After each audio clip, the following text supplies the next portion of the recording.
operate mentally. Some people have said, who have made a study of success, that success may be as much as 98% mental preparation and 2% outer action.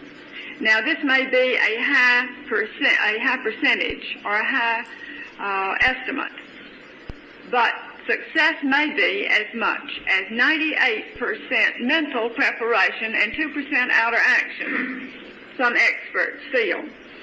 Most of us in the past have perhaps been conditioned to the idea that success was just the opposite, that it might be 2% mental preparation and about 98% outer action. And so it's an interesting idea that we must create our prosperity mentally first. And so tonight we're thinking of two of the ways that we can create our prosperity mentally first. You can create your prosperity mentally first in writing.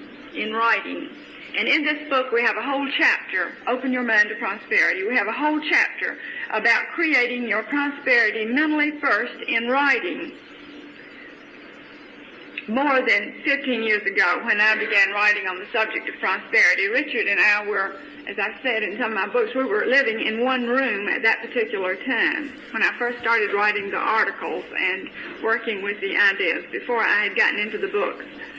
We were living in one room.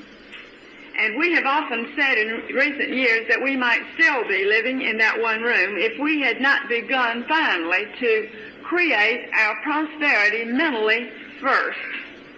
And we found that this was a good way to begin, in writing. Now, the reason is this. When you begin to think about writing out what you want, you are beginning to get definite about prosperity so that prosperity can get definite about you. Now, man is a mental being and lives from the inside out through his mind, whether he's realized it or not. Often, because he has not realized it, life hasn't been too good for him, you see. But it's good to remind ourselves that we are mental beings. Man is a mental being and lives from the inside out through his mind. And so mental preparation is very necessary. And we must get definite about prosperity mentally so that prosperity can get definite about us. Now, it's an interesting idea to me that the creator of this rich universe, and we talked about this last night, is the source of our prosperity. We said last night, I am a child of the universe. I am a child of fortune, and because of this, I have a right to claim this heritage of unlimited abundance. So let's remind ourselves of that idea for just a moment. Let's just declare, I am a child of the universe. I am a child of fortune. Together, I am a child of the universe. I am a child of fortune. Now, we discovered 15 years ago that when we finally got down to business and began to get definite about what we wanted in our thinking so that it could get definite about us, that we were able to get out of that one room rather quickly. But for a long time we had been thinking that someone out here should do something about our situation. You say, why don't they do something to get us out of this one room? Why doesn't somebody out here solve this problem for us? And no one did, as long as we continued to think in that way. And so then finally it occurred to me, well, why don't we do something to solve this problem? And that was when we began to get definite in our thinking about what we wanted. And very quickly, changes came that were wonderful to get us out of that one room. But nothing happened until we got definite in our thinking. And so the creator of this rich universe has provided lavish abundance for us.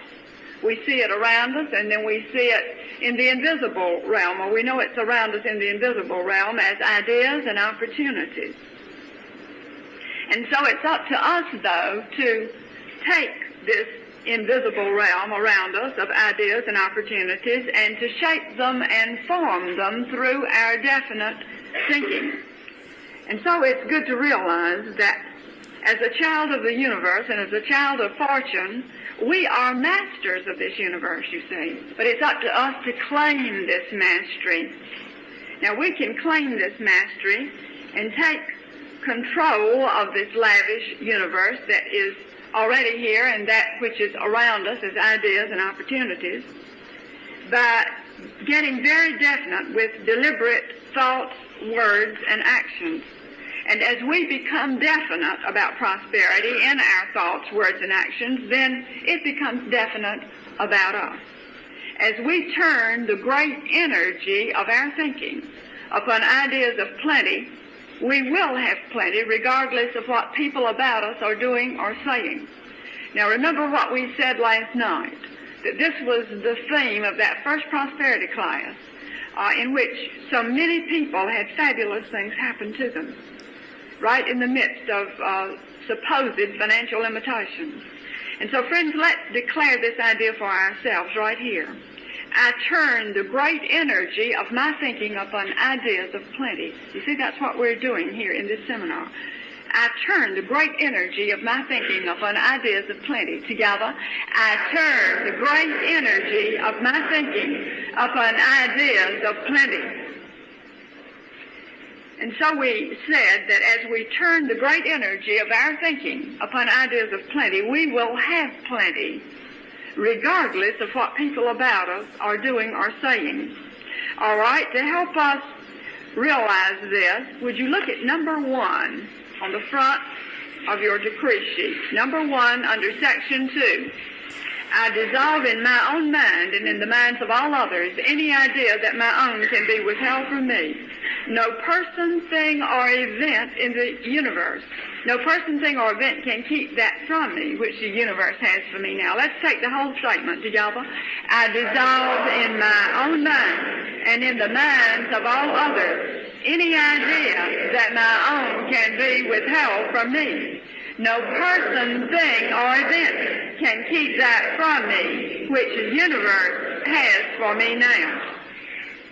And so as we turn the great energy of our thinking upon ideas of plenty and realize that no person, thing, or event can keep that from us, that which is for us, you see, as we get definite in our thinking about it, then this opens the way for abundance to come to us. Now, it is through writing and through picturing and through speaking prosperous words that our thoughts, words, and actions begin to work for us in prosperous and productive ways. And so the first way that we suggest to you that you get definite about prosperity so that prosperity can get definite about you is by simply taking your decree sheet and opening it to the inside section